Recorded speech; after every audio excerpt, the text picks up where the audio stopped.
Alyekum. Walaikum Assalam wa rahmatullahi wa barakatuh. My name is Rahma Abdul Karim.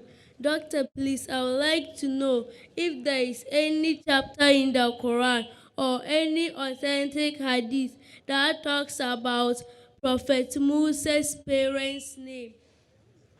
The sisters asked the question that is there any verse in the Quran or authentic hadith which speaks about the name of the parents of Musa alayhi salam? This is a question posed to me by certain Muslims.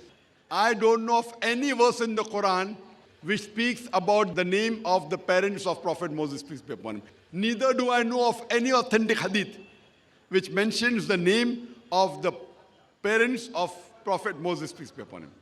I want to ask you a question. What will you do after coming to know the names of parents of Moses, peace be upon him?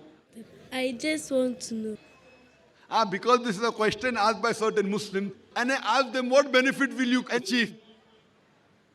When Almighty God did not say it in the Quran, you people ask questions, will it increase your faith? Sister, will it increase your faith? Will it decrease your faith? No. I don't know of any verse in the Quran which mentions the name of the parents of Musa alayhi salam.